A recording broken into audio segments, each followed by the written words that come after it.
Welcome back to 2 Cents Unfiltered, where we strip away the spin, cut through the noise, and get to the truth about what really affects your wallet, your rights, and your freedom. Today's question hits every homeowner in America.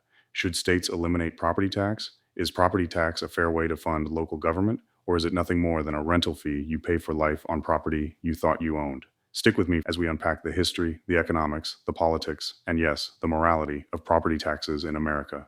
The origins of the property tax. Let's start with where it all began.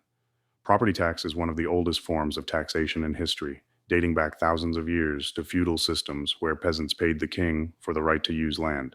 In the United States, the first property tax was levied in 1646 in Massachusetts.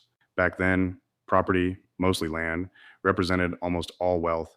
If you owned land, you had money and power, so taxing property made sense as a way to fund roads, schools, and defense.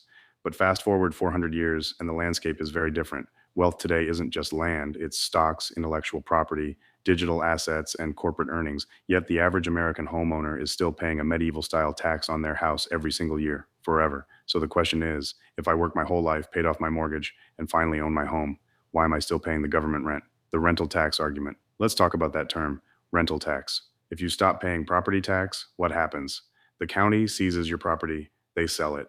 You could own your home outright, debt free, but if you can't pay a few $1,000s in annual taxes, you lose it. That sounds a lot less like ownership and a lot more like permanent rent. You're renting from the government, not a landlord.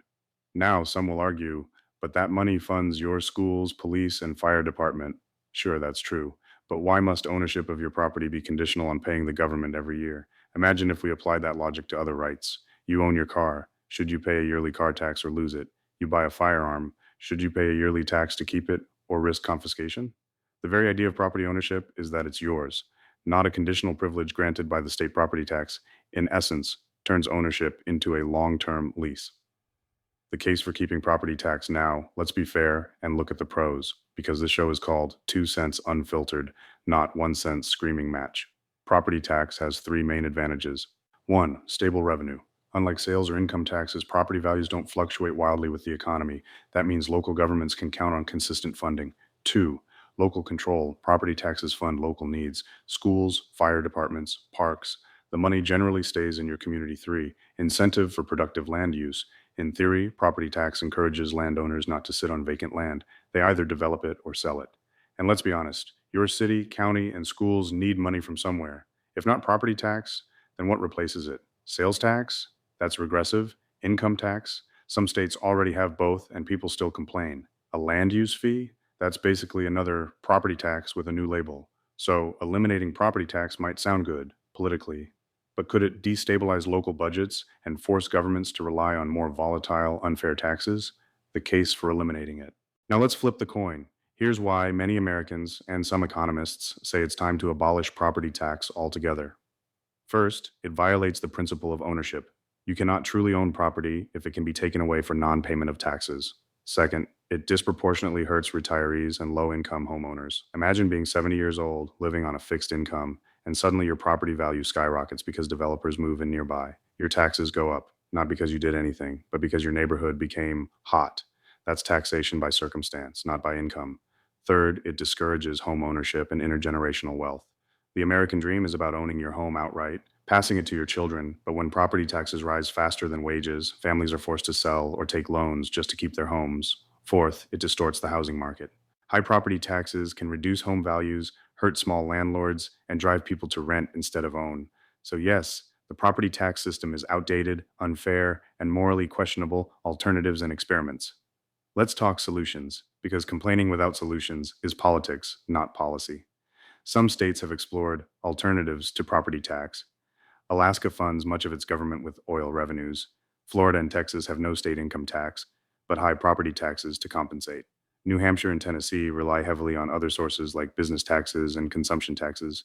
What if we replace property tax with a state consumption tax, a small tax on purchases that scales with spending power, or a resource tax, charging corporations for extracting oil, gas, or minerals? Some economists propose a local user fee model. You pay directly for the services you use. For example, you'd pay a monthly community services fee that supports schools, fire, and police. That would align payment with service instead of taxing your ownership. Others argue for a capped or flat property fee, say $500 a year per property. rather than a percentage of value. That way, you maintain local funding but prevent runaway taxation. The moral and constitutional angle. Here's where it gets philosophical. America was founded on the concept of private property rights. The Fifth Amendment protects against government seizure of property without due process and just compensation. So, why do we accept a system where non payment of taxes equals confiscation? Thomas Jefferson once said, "A right to property is a right to liberty." If property tax can strip you of what you own, then ownership becomes conditional, granted by government, not protected from it. That's a slippery slope toward state ownership of all land, an idea more at home in socialist economies than a free republic. So, is property tax constitutional? Courts have upheld it as legal, but moral and legal are not the same. Morally, it represents a quiet erosion of property rights. It punishes ownership, discourages saving, and shifts power away from individuals toward the state. What if we abolished it tomorrow? Let's play the thought experiment. If states abolish property taxes tomorrow, what happens? 1. Local governments go broke. At least initially, property tax is often their largest revenue stream. 2. State level taxes rise. States would need to step in, likely increasing sales or income taxes.